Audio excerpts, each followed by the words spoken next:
అసలు జీరా అంటే ఏంటంటే ఇదొక అజైల్ టూల్ అండి. ప్రాజెక్ట్ మేనేజ్మెంట్ ఇప్పుడు ఒక ఆర్గనైజేషన్‌లో రకరకాల ప్రాజెక్ట్స్ జరుగుతా ఉంటాయి. సో, వాటన్నిటికి స్టేటస్‌లు ప్రాజెక్ట్ మేనేజ్ చేయటం ఇవన్నీ ఒక టూల్ కావాలండి. ఒక whatever it may be reports కానీ, ఆ పర్టిక్యులర్ వర్క్ యొక్క స్టేటస్ కానీ, లేకపోతే ఎవరు ఏ వర్క్ చేస్తున్నారనేది తెలియడానికి కానీ, ఇవన్నిటికి ఒక టూల్ కావాలి. వాళ్ళు మేనేజ్ చేయడానికి ఆ ప్రాజెక్ట్‌ని. బికాస్ మీకు తెలుసు ఎంఎన్‌సీ‌లో ఎక్కడుంటారు, ఒక్కొక్కళ్ళు ఒక్కొక్క ప్లేస్‌లోంచి వర్క్ చేస్తా ఉంటారు. డెవలపర్స్ ఉంటారు. ఇద్దరు ఇండియాలో ఉంటారు, ఇద్దరు ఆన్ సైట్‌లో ఉంటారు. ఇంకొక ఇద్దరు ఇంకెక్కడో ఇప్పుడు ఒకళ్ళు ముంబైలో ఉంటే, ఒకళ్ళు బెంగుళూరులో ఉంటారు. సో, వీళ్ళందరినీ కోఆర్డినేట్ చేసి, వీళ్ళందరి వర్క్ ట్రాక్ చేసి, ఒక ప్రాజెక్ట్‌ని మేనేజ్ చేయటానికి ఒక టూల్ కావాలి. అది ఇప్పుడు అజైల్ మెథడాలజీకి సంబంధించిన టూల్ అండి ఇది. ఏంటంటే ఇప్పుడు సపోజ్ మీకు వాటర్ ఫాల్ ప్రాజెక్ట్స్ ఉన్నాయండి. ఇప్పుడు ఆ వాటర్ ఫాల్ ప్రాజెక్ట్స్ అన్నీ ఈ మెథడాలజీలో ఉన్న ప్రాజెక్ట్స్ అన్నీ ఇప్పుడు మనకి అజైల్ మెథడాలజీలోకి మూవ్ అయిపోతున్నాయి. మూవ్ అయిపోతే సో వీడేం చేశాడంటే అట్లాసియన్ అనే కంపెనీ వాళ్ళు వీళ్ళు ఆస్ట్రేలియన్ కంపెనీ అది. వీళ్ళు ఒక టూల్ బిల్డ్ చేశారు. జీరా అనే tool. There are many tools. వాళ్ళ అట్లాసియన్ టూల్స్ చాలా ఉన్నాయి. జీరా ఒకటి. ఇంకా Confluence, Bitbucket, Bamboo, FishEye, Crucible అని రకరకాల టూల్స్ ఉన్నాయి. ఇదేంటంటే ఇది ప్రాజెక్ట్ మేనేజ్మెంట్ టూల్ ఏంటంటే ఇప్పుడు మీకు సో ఇది web based bug tracking tool అండి. ఇప్పుడు ఈ ఈ web based bug tracking tool అంటే ఇప్పుడు మీరు వెబ్ బేస్డ్ అంటే with in the URL access చేయొచ్చు. There are 3 types of data centre గానీ, సర్వర్ గానీ, క్లౌడ్ టూల్ గానీ ఉందండి. ఇప్పుడు మనం నేర్చుకునేది ఏంటంటే సర్వర్ టూల్ అండి. మనం ఇన్ హౌస్ సెటప్ చేసే సర్వర్ టూల్. సో ఇప్పుడు ఏంటంటే ఇందులో బేసిక్‌గా ఏం చేస్తారంటే ఈ ప్రాజెక్ట్స్ క్రియేట్ చేస్తారండి. ఈ బగ్ ట్రాకింగ్ టూల్‌లో ప్రాజెక్ట్స్ క్రియేట్ చేసి దాంట్లో టికెట్స్ రేజ్ చేసుకుంటా ఉంటారు. అంటే ఇప్పుడు సపోజ్ మనదొక డెవలప్‌మెంట్ ప్రాజెక్ట్ నడుస్తుందండి. డెవలప్‌మెంట్ ప్రాజెక్టు నడుస్తుంటే వాళ్ళేం జేస్తారంటే ఒక ఒక సపోజ్ ఒక ఐసీఐసీఐ బ్యాంక్ ప్రాజెక్ట్ ఏదైనా నడుస్తుందనుకోండి. ఒక ఐసీఐసీఐ బ్యాంక్ ప్రాజెక్ట్ అక్కడ క్రియేట్ చేస్తారు. అక్కడ క్రియేట్ చేసి ఎవరేం చేయాలి అనేది ఆ వర్క్‌ని క్రియేట్ చేసి వాళ్ళకి అసైన్ జేస్తారు. వాళ్ళు ఆ వర్క్ చేసేటప్పుడు ఇన్ ప్రోగ్రెస్‌లో పెట్టుకుంటారు ఆ స్టేటస్‌ని. ఆ వర్క్ యొక్క స్టేటస్‌ని ఇన్ ప్రోగ్రెస్‌లో పెట్టుకుంటారు. ఆ వర్క్ కంప్లీట్ అయిపోయిన తర్వాత డన్ స్టేటస్‌కి మూవ్ చేసుకుంటారు. ఈ మూవ్ చేసుకున్న తర్వాత ఈ స్క్రమ్ మాస్టర్ గాని, ప్రాజెక్ట్ మేనేజర్స్ కానీ ఆ రిపోర్ట్స్‌ని ట్రాక్ చేసుకుంటారు. సో, ఈ టైంలో ఇంత వర్క్ అయిపోయింది. ఈ టైంలో ఇంత వర్క్ అయిందని. సో, ఈ టికెటింగ్ బేస్ టూల్ అనమాట ఇది. ఈ టికెటింగ్ బేస్ టూల్‌లో మన రోల్స్, రెస్పాన్సిబిలిటీస్ ఎలా ఉంటాయంటే, మనం ఈ టూల్‌ని సెటప్ చేసి, వాళ్ళకి కావాల్సిన ప్రాజెక్ట్స్, వాళ్ళకి కావాల్సిన కస్టమైజేషన్ మనం చేసిస్తాం. రిమైనింగ్ అంతా యూజర్స్ వాళ్ళు చేసుకుంటా ఉంటారు. యూజర్స్‌లో ఎవరేం చేయాలనే పర్మిషన్స్ మనం సెట్ చేస్తాం. సపోజ్ ఒక డెవలపర్ ఉన్నాడు, ఒక టెస్టర్ ఉన్నాడు. Developer work, tester work different ఉంటాయి. వాళ్ళకి ఏ వర్క్, ఏ పర్మిషన్స్ ఇవ్వాలి, ఎంత వరకు ఆ టూల్‌లో వాళ్ళు చేయగలరు, ఆ పర్మిషన్స్ మనం ఇస్తాం. ఇచ్చేసి మనం సైట్‌కుంటాం. వాళ్ళకేదన్నా ఇష్యూస్ వచ్చినా, ఒకవేళ వాళ్ళకేదన్నా అలైన్‌మెంట్ ప్రాబ్లమ్ వచ్చినా, ఏదన్నా ఇష్యూ కనపడకపోయినా, అవన్నీ మనం ట్రబుల్ షూట్ చేసి మనం సెట్ చేసి ఇస్తాం. వాళ్ళు టికెట్ రేజ్ చేస్తారు మనకి. జీరా సపోర్ట్ టీమ్ అనమాట. Administration as well as support మనం చేసేది. అర్థమవుతుందా అండి? Yes, sir.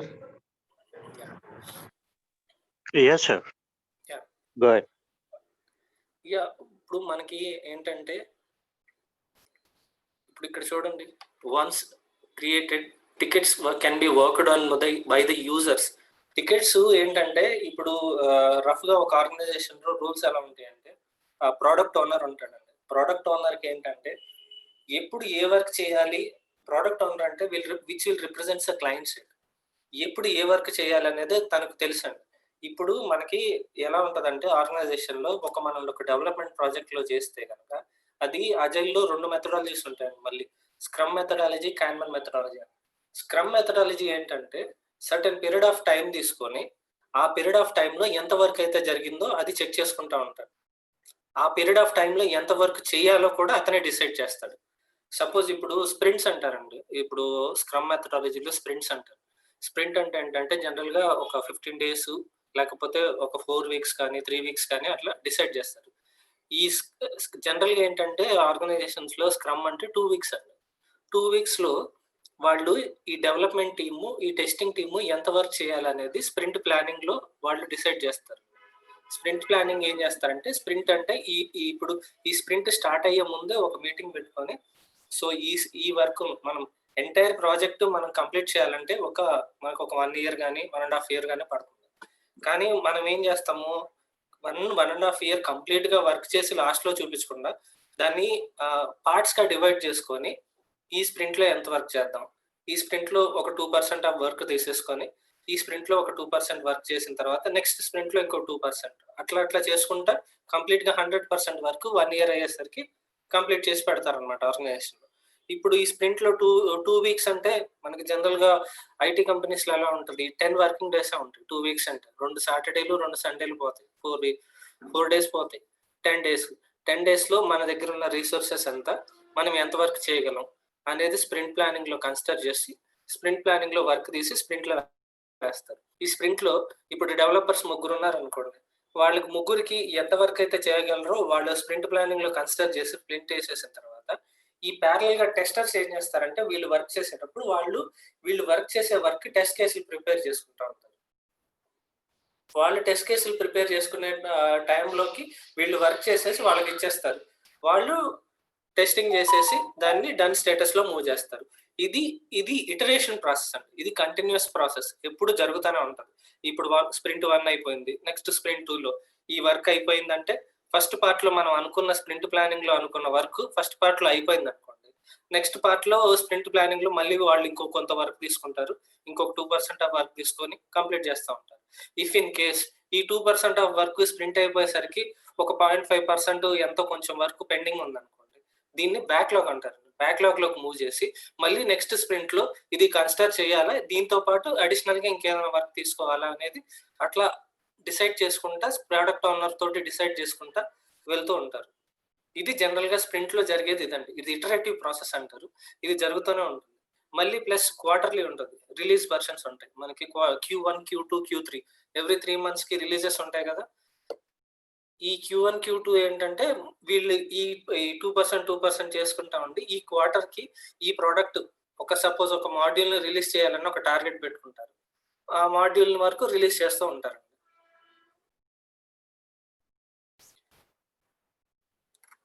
ఇదేంటంటే ఇక్కడ చూడండి మీరు టికెట్స్ వాళ్ళేంటంటే ఇప్పుడు ఆ వర్క్ ఎలా అంటే టికెట్స్ రూపంలో రేజ్ చేస్తారు.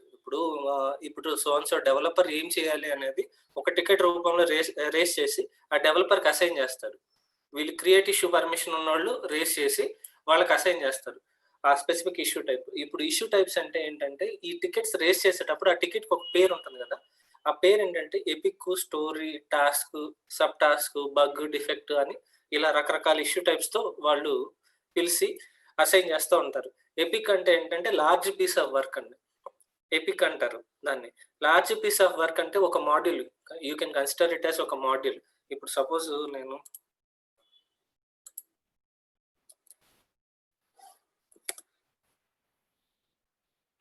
ఇప్పుడు ఒక ఐసిఐసిఐ బ్యాంక్‌ని తీసుకుందాం. సపోజ్ ఇదే అండి మన డెవలప్‌మెంట్ ప్రాజెక్ట్ అనుకోండి. ఇదే మన డెవలప్‌మెంట్ ప్రాజెక్ట్ అయినప్పుడు ఇప్పుడు పర్సనల్ బ్యాంకింగ్ అనేది ఒక మాడ్యూల్ అండి. Personal banking, NRI banking, business, cooperative అనేది ఒక డెవలప్‌మెంట్ ప్రాసెస్ ఉందనుకోండి. మనం ఇప్పుడు పర్సనల్ బ్యాంకింగ్ క్లిక్ చేస్తే ఇక్కడ చూడండి. పర్సనల్ బ్యాంకింగ్‌లో accounts, savings account, deposits, forex, way to banking అని ఇలా రకరకాలు ఉన్నాయి. ఇప్పుడు ఏం చేస్తారంటే ఈ పర్సనల్ బ్యాంకింగ్ అనేది కంప్లీట్‌గా ఒక లార్జ్ పీస్ ఆఫ్ వర్క్ అనుకోండి. ఎపిక్ అంటారు. ఈ ఎపిక్‌ని మళ్ళీ ఏం చేస్తారండి స్టోరీస్‌గా డివైడ్ చేస్తారు. ఇప్పుడు ఈ పర్సనల్ బ్యాంకింగ్‌లో చూడండి ఇక్కడ ఎన్ఆర్ఐ బ్యాంకింగ్ క్లిక్ చేస్తే ఇక్కడ చూడండి ఈ ప్రాసెస్ అంతా మారిపోతుంది.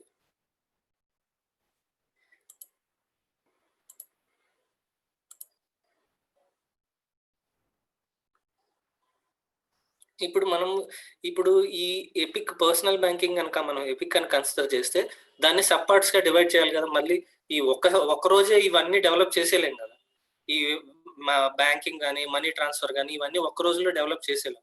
మళ్ళీ స్టోరీ కింద బ్యాంక్ తీసుకుంటాము, బ్యాంక్ లో మళ్ళీ అకౌంట్స్ తీసుకొని మళ్ళీ ఇవన్నీ సబ్ టాస్క్ గా డివైడ్ చేసుకొని ఒక్కొక్కటి ఇప్పుడు మన దగ్గర ఉన్న రిసోర్సులను బట్టి వాళ్ళు కొంత ఫోర్కాస్ట్ చేసి ఇంతవరకు మనం చేయగలం, ఈ 10 days ఆఫ్ వర్కింగ్ డేస్ లో మన దగ్గర ఉన్న రిసోర్స్ బేస్ చేసుకొని ఈ వర్క్ చేయగలం అని వాళ్ళు ఏం చేస్తారంటే ఈ వర్క్ ను వాళ్ళకి అసైన్ చేసి చేపిస్తూ ఉంటారు.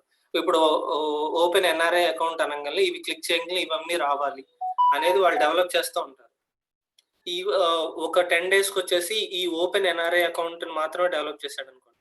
నెక్స్ట్ దానికి వచ్చేటప్పటికి నెక్స్ట్ స్ప్రింట్ వచ్చేటప్పటికి ఇంకేం చేస్తారు, మళ్ళీ బ్యాంకింగ్ లోకి వచ్చేసి next request call, paperless account opening ఇలాంటి డెవలప్ చేసుకుంటూ పోతారు.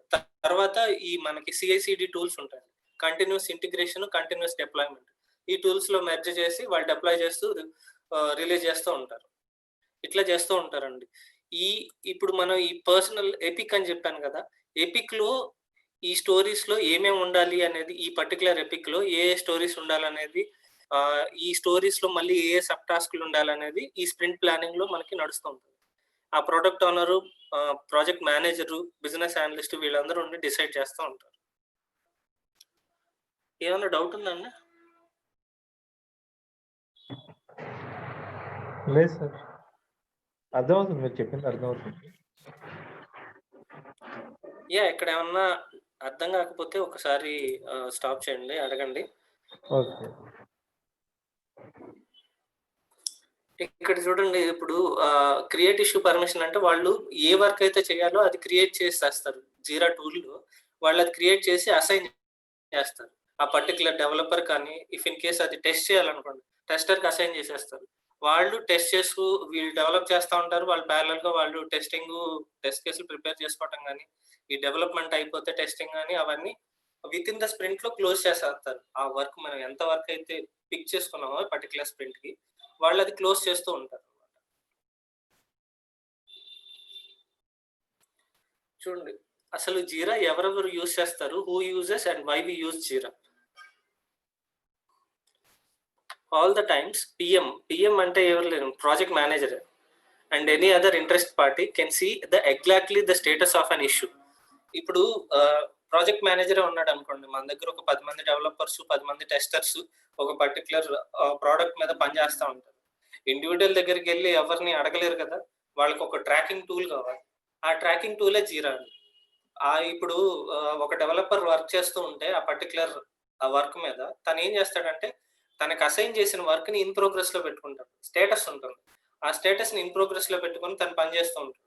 వన్స్ దట్ ఈస్ డన్ అంటే వాడు డన్ స్టేటస్ కి మూవ్ చేసేస్తాడు ఆ డెవలపర్. అవన్నీ ఏమవుతాయంటే మన ప్రాజెక్ట్ మేనేజర్ కి నోటిఫై అవుతాయి.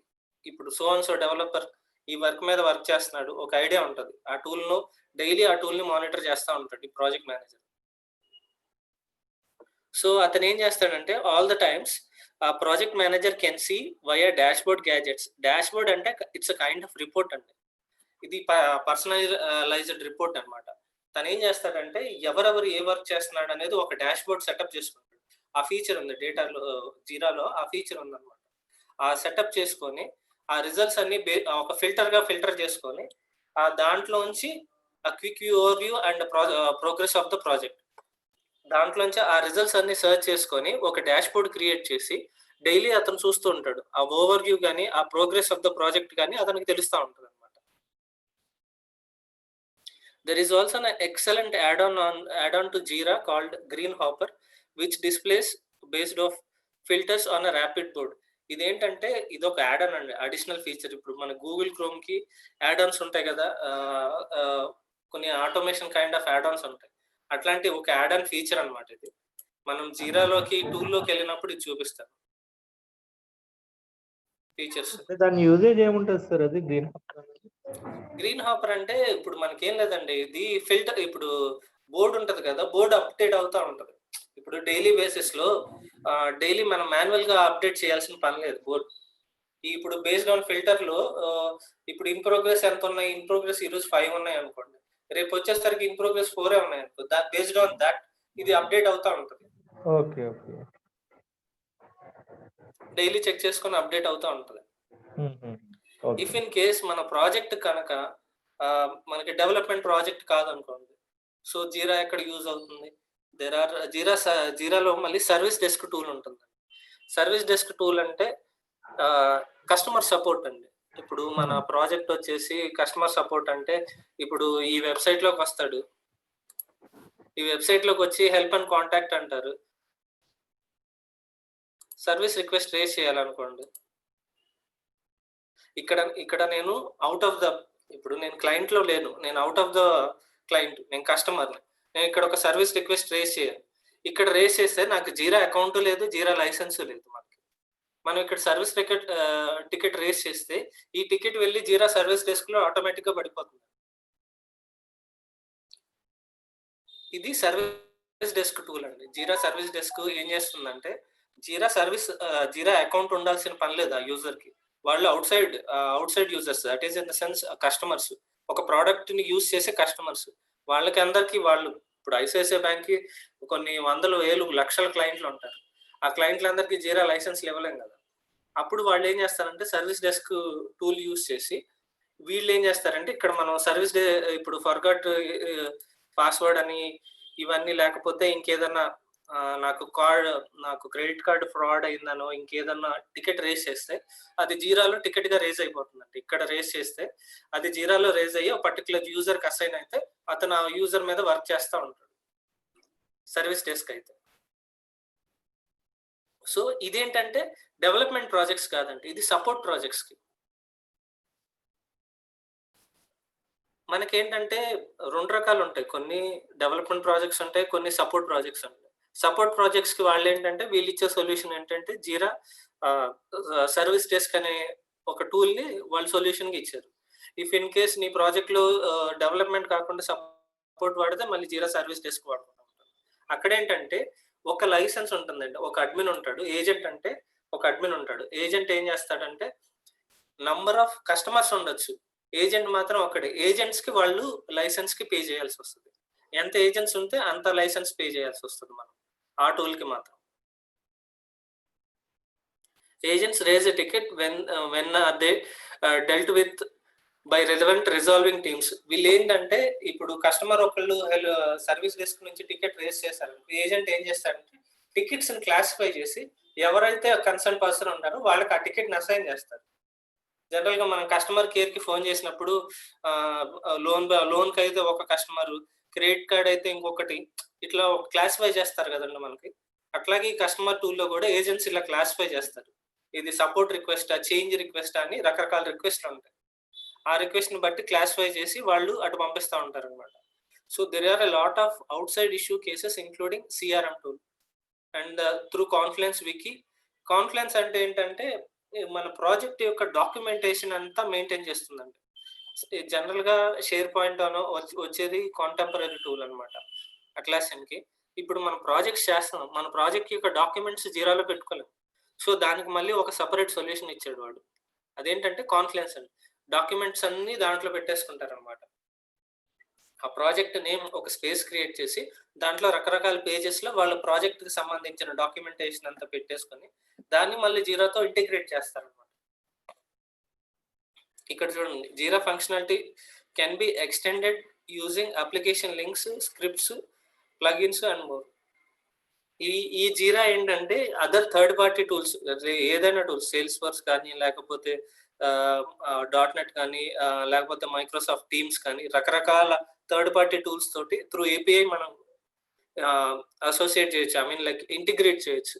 లేకపోతే అట్లాసియన్ ఈ అప్లికేషన్ లింక్స్ అనేది ఏంటంటే ఓన్లీ అట్లాసియన్ టూల్స్ అన్ని లింక్ చేయొచ్చు. సో ఇది ఏంటంటే స్క్రిప్ట్స్, పైథాన్ స్క్రిప్ట్స్ రాసి ఇంటిగ్రేట్ చేయొచ్చు, ఎనీ కైండ్ ఆఫ్ ఆటోమేషన్ చేయొచ్చు, ఇవి ఏమైనా చేయొచ్చు దీంట్లో. ఏమన్నా డౌట్ ఉందండి శ్రీనివాస్ గారు? No sir, clear. ఇదేంటంటే ఇది పెద్ద కంపెనీలో ఉంటది, ఓన్లీ చిన్న కంపెనీస్ లో ఉండదు అని అలాగేం లేదండి. ఇప్పుడు ఎలా ఉంటదంటే, ఈ జీరా టూల్ ఎలా వాడతారంటే, ఇప్పుడు మీ ఆర్గనైజేషన్ వచ్చేసి 10 యూజర్సే ఉన్నారండి. సపోజ్ నేను ఒకటి చెప్తున్నాను. ఇప్పుడు ఎస్ఏపి టూల్ ఇంప్లిమెంట్ చేయాలనుకోండి మీ ప్రాజెక్ట్‌లో. అదొచ్చి ఒక 1 crore, 1.5 crore లైసెన్స్ ఉంటది. ఆ 1.5 crore లైసెన్స్‌లో నీ ప్రాజెక్ట్ టోటల్ కాస్ట్ వచ్చేసి 30 lakhs అనుకోండి సపోజ్. 30 lakhsకి మీరు ఎస్ఏపి ఇంప్లిమెంట్ చేయలేరు కదా! 1 crore లైసెన్స్ పెట్టేసి నా ప్రాజెక్ట్ టోటల్ కాస్టే 30 lakhs అయితే నేను ఇంప్లిమెంట్ చేయలేరు కదా! సో, మీ రిసోర్సెస్ మీ జీరా టూల్ యూజ్ చేసేవాళ్ళు మీ దగ్గర 10 యూజర్సే ఉన్నారనుకోండి. అట్లాస్ అండ్ కంపెనీ ఏం చేస్తుందంటే మీ 10 యూజర్స్‌కి $10 లెక్కన ఒక్కొక్క యూజర్‌కి $10 లెక్కన చార్జ్ చేసి లైసెన్స్ ఇచ్చేస్తుందండి. అంటే మీ దగ్గర ఆర్గనైజేషన్ స్పెసిఫిక్‌గా లైసెన్సెస్ వాళ్ళు సేల్ చేస్తారండి మీకు. సపోజ్ మీ దగ్గర 2000 యూజర్స్ ఉన్నారనుకోండి. 2000 యూజర్స్‌కి చార్జ్ చేస్తారు. 10 యూజర్సే ఉంటే 10 యూజర్స్‌కే చార్జ్ చేస్తారు. సో, అప్పుడేంటంటే పెద్ద కంపెనీసే ఇంప్లిమెంట్ చేయాలి, చిన్న కంపెనీస్ ఇంప్లిమెంట్ చేయలేవు అనే కాన్సెప్ట్ లేదండి. ఏ కంపెనీ అయినా ఇంప్లిమెంట్ చేస్తుంది. ఇప్పుడు ప్రతి ప్రాజెక్ట్ అజైల్‌లోకి మూవ్ అవుతుంది. అజైల్‌లోకి మూవ్ అయిన ప్రతి ప్రాజెక్ట్‌కి ఈ జీరా బ్యాక్ ట్రాకింగ్ టూల్ అండి. ఈ ట్రాకింగ్ టూల్ లేకుండా చేయలేరు. చెయ్యరనమాట మాక్సిమం. సో, ఈ జీరా వాడిన ప్రతిసారి జీరా అడ్మినిస్ట్రేటర్ మనకు కావాల్సొస్తది. సో, మనకేంటంటే పెద్ద కోడింగ్ ఏమి ఉండదు దీంట్లో. ఇది స్ట్రెయిట్ ఫార్వర్డ్ అండి. జస్ట్ ప్రాక్టీస్ మీద వచ్చేస్తుంది. ఏ కోడింగు ఏమి ఉండదు. జస్ట్ యాజ్ ఎ సింపుల్ మనం ఏం చేస్తామంటే ఒక ప్రాజెక్ట్ క్రియేట్ చేసిస్తాం వాళ్ళకి. ఒక ఇష్యూ టైప్ క్రియేట్ చేసిస్తాం. ఒక వర్క్ ఫ్లో సెటప్ చేసిస్తాము. వాళ్ళకి ఈ స్క్రీన్స్, కస్టమ్ ఫీల్డ్స్ సెటప్ చేసి వాళ్ళకి ఇచ్చేస్తామండి. వాళ్ళు వర్క్ చేస్తా ఉంటారు.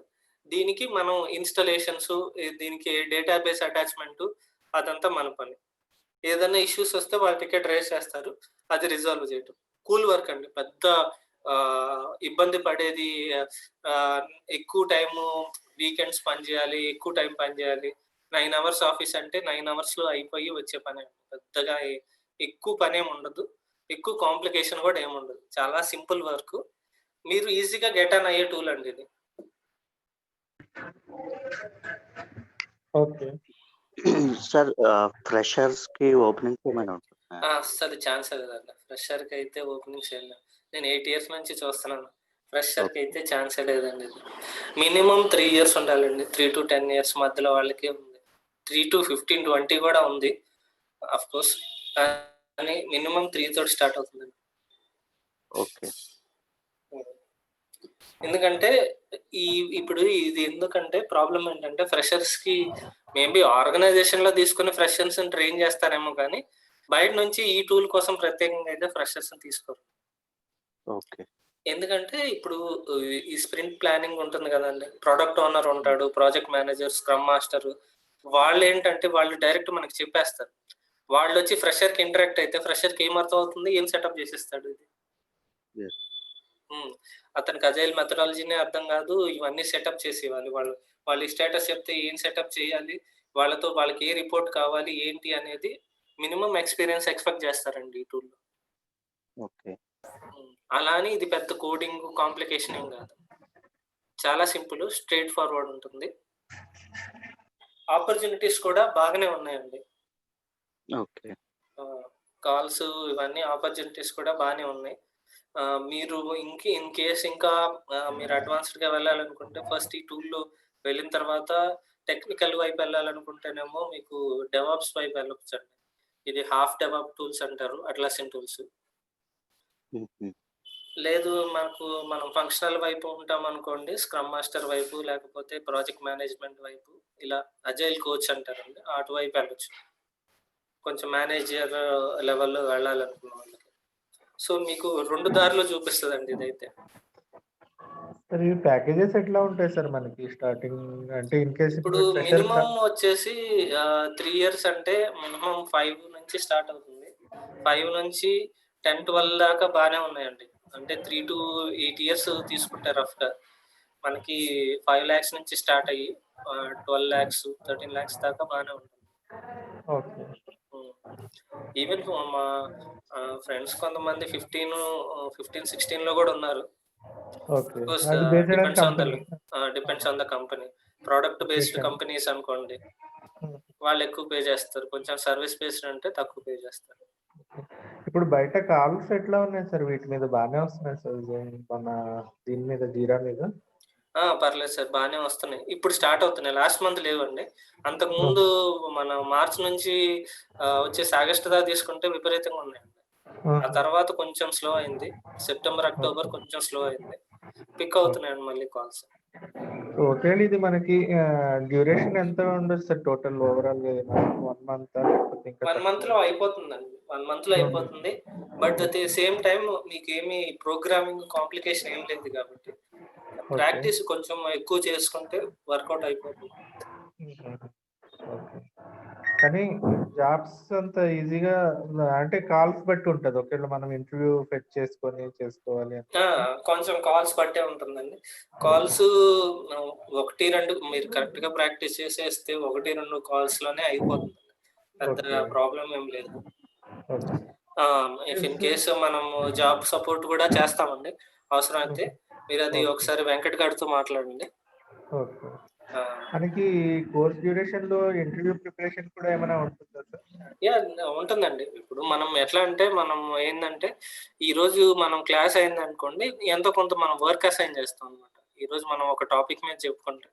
ఆ టాపిక్ మీద ఒక చిన్న అసైన్మెంట్ లాగా ఇచ్చేసి అది చేయండి అని ఆ టైప్ ఆఫ్ ప్రాక్టీస్ లో మనం వెళ్ళిపోతూ ఉంటే నెక్స్ట్ డే వచ్చి ఆ డౌట్స్ అడుగుతూ ఉంటే ఇంకా ఇదొక అసైన్మెంట్ లాగా తీసుకొని ప్రాక్టీస్ చేసుకుంటూ ఉంటే డౌట్స్ వస్తూ ఉంటాయి. మనం ఒక సినారియో ఇచ్చేసి ఈ సినారియో మీరు చేయండి అంటే చేస్తూ ఉంటే డౌట్స్ వస్తుంది, దాన్ని క్లియర్ చేస్తాం. మనం అలా బిల్డ్ చేసుకుంటే వెళ్దాం class. Okay. So most probably classes ఎప్పటి నుంచి స్టార్ట్ అవ్వచ్చు సార్ ఇన్ కేస్ ఇది డెమో అయిన తర్వాత? ప్రాబబ్లీ మీరు ఓకే అంటే రేపటి నుంచి స్టార్ట్ చేద్దాం, లేకపోతే మండే నుంచి స్టార్ట్ చేసేసుకోండి. ఓకే. రేపటి నుంచి టూల్ ఇన్స్టలేషన్, డెమో వీటిలోకి వెళ్ళిపోయి ప్రాజెక్ట్ క్రియేషన్ ఎలా ఉంటుంది ఏంటి అనేది ఇవన్నీ స్టార్ట్ చేసి వెళ్ళిపోతాం. ఇదేంటంటే నాన్ ఐటీ పర్సన్ ఎంటర్ అవ్వాలనుకుంటే ఇట్స్ బెటర్ చాయిస్ అండి ఈ టూల్ ఏంటంటే. ఎందుకంటే కోడింగ్ పార్ట్ ఇన్వాల్వ్ అవ్వదు కాబట్టి స్ట్రైట్ ఫార్వర్డ్ కాబట్టి జస్ట్ మనం యూజర్ నుంచి వచ్చిన రిక్వెస్ట్ ని కస్టమైజ్ చేసి వాళ్ళకి చేసి ఇవ్వటం. అన్ని త్రూ మౌజ్ అండి మాక్సిమం. ఓకే. సో ఇప్పుడు అదే ఇది అంటే నేను ప్రీవియస్ కంపెనీలో జీరా అనేది యూజ్ చేశాను అనమాట. జీరా బోర్డ్ యూజ్ చేసేవాడిని. అది ఫ్రంట్ ఎండ్ పార్ట్. సో అది వీళ్ళు స్క్రమ్ మాస్టర్స్ అది వాళ్ళు కూడా దీన్ని ఎడిట్ చేసి పెట్టవచ్చా మనలాంటి వాళ్ళకి, లేదంటే అంటే వాళ్ళు ఎలా అంటే వాళ్ళు స్క్రమ్ మాస్టర్ ఉన్నారు అనుకోండి, ఆ ప్రాజెక్ట్ సెట్టింగ్స్ వరకే కనపడతాయండి. వాళ్ళు ఆ పర్టికులర్ ప్రాజెక్ట్ లో కూడా కొంతవరకు ఎడిట్ చేయగలరు. ఇఫ్ ఇన్ కేస్ ఆ స్క్రమ్ మాస్టర్ ఎడిట్ చేసే ప్రాజెక్ట్ యొక్క వర్క్ ఫ్లోస్, ఇష్యూస్, స్కీమ్ అంతా వేరే ప్రాజెక్ట్ కి అసోసియేట్ అయ్యి ఉంది అనుకోండి, which is he is not having the permission. అతనికి ఆ ప్రాజెక్ట్ ఎడిట్ చేసే పర్మిషన్ లేదు. కానీ ఈ స్కీమ్ కామన్ గా 2 ప్రాజెక్ట్స్ కి యూజ్ చేస్తున్నాం అనుకోండి, అతను ఎడిట్ చేయలేడండి ఇంకా. అప్పుడు మనమే వస్తాం మళ్ళీ జీరా అడ్మినే రావాలి, కంపల్సరీ రావాలి. అదే నాకు అది డౌట్ వచ్చింది అనమాట. అంటే స్క్రమ్ మాస్టర్ కూడా ఎడిట్ చేయొచ్చేమో అనుకుంటే ఇప్పుడు మీరు క్లారిఫై చేశారు. స్క్రమ్ మాస్టర్ ఏంటంటే ఆ ప్రాజెక్ట్ ఇండిపెండెంట్ ఉందనుకోండి, డిపెండెన్సీ లేవనుకోండి, తను ఎడిట్ చేయగలడు. ఆ పర్టికులర్ ప్రాజెక్ట్ వరకు ఎడిట్ చేయగలడు. ఎంటైర్ ఇన్స్టెన్స్ ప్రాబ్లమ్స్ రిప్రజెంట్ చేయడు, ఎంటైర్ ఇన్స్టెన్స్ సెటప్ రిప్రజెంట్ చేయడు, సెక్యూరిటీ రిప్రజెంట్ చేయడు, ఏం రిప్రజెంట్. ఆ పర్టికులర్ ప్రాజెక్ట్ లో ఏమైనా చేంజెస్ చేసుకోగలడు. ఆర్గనైజేషన్ అంటే జనరల్ గా ఒక 200-300 ప్రాజెక్ట్స్ ఉంటాయి జీరా ఇన్స్టెన్స్ లో. అందరికి ఒక కామన్ గా ఒక అడ్మిన్ కావాలి, ఒకళ్ళిద్దరు అడ్మిన్స్ కావాల్సింది. ఇప్పుడు స్క్రమ్ మాస్టర్ ఏంటంటే ఆ ప్రాజెక్ట్ సెటప్ చేయగలడు, కానీ ఇప్పుడు ఆ ప్రాజెక్ట్ లో ఒక 100 మంది పనిచేస్తున్నారు డెవలపర్స్, ఏదైనా జీరాలో ప్రాబ్లం వచ్చింది, అతను స్క్రమ్ మాస్టర్ దగ్గరికి వచ్చి నాకు ఈ ప్రాబ్లం రిజాల్వ్ చేయమన్నాడు. Because he has his own duties. మళ్ళీ అడ్మిన్ వచ్చేసి అవన్నీ సార్ట్ అవుట్ చేస్తూ ఉంటారు. అడ్మిన్ కంపల్సరీ కావాలి పిక్చర్. సో జాబ్ అయితే మనకి సెక్యూర్ గానే ఉంటది ఈ విధంగా చూసుకుంటే. అజైల్ మెథడాలజీలో ప్రాజెక్ట్స్ అన్ని మూవ్ అవుతున్నాయి కాబట్టి మీకు జాబ్ సెక్యూరిటీ ఉంటదండి. నాకు తెలిసి జీరాలో అడ్మిన్ లో హార్డ్ గా జాబులు తీసేసేంత పరిస్థితి అయితే లేదు. ఇప్పుడు యూజర్ లైసెన్సెస్ ఇవాళ 100 ఉంటే రేపు 200 ఇంక్రీజ్ అవుతా ఉంటది, కానీ తగ్గేది ఉండదు. అదే దట్టు ఇప్పుడు ప్రతి జేడీలోనూ అజైల్ మెథడాలజీస్ తెలుసున్నాయా అని చెప్పి అడుగుతున్నారు ఏది చూసినా సరే. అజైల్ మెథడాలజీస్ అంటే ఇంప్లిమెంట్ చేస్తున్నారు అని అర్థమే కదా ప్రాజెక్ట్ లో. అవును ఇంప్లిమెంట్ అవును చేస్తున్నారంటే జీరా టూల్ కావాల్సింది. రైట్ అవును. ఓకే సార్, నా నుంచి అయితే ఈ డౌట్స్ అయితే క్లారిఫై అయ్యాయి. సార్ మీకేమైనా ఉన్నాయా సార్ శ్రీనివాస్ గారు? No sir, I don't have any. పర్లేదు, ఏమన్నా ఉంటే మనం చెప్పండి. ఇంకేదన్నా మీకు ఇంకేదన్నా డౌట్స్ ఉన్నా లేకపోతే ఇంకేదన్నా తెలుసుకోవాలన్నా. లేదు సార్, ఇప్పటికైతే క్లియర్ ఉంది. విన్నారా టూల్ గురించి ఎప్పుడన్నా? నేను యాక్చువల్గా ఒక ఫ్రెండ్ చెప్పారు కోర్స్ చేయమని. ఓకే, మీ ఫ్రెండ్ ఎవరన్నా జీరాలో ఉన్నారా? జీరాలో లేదు సార్, వాళ్ళు ఆర్పిఏ చేస్తున్నారు. ఒక ఆయన ప్రాజెక్ట్ లీడ్ ఉన్నారు, వాళ్ళు సజెస్ట్ చేస్తారు. ఓకే, అదండి.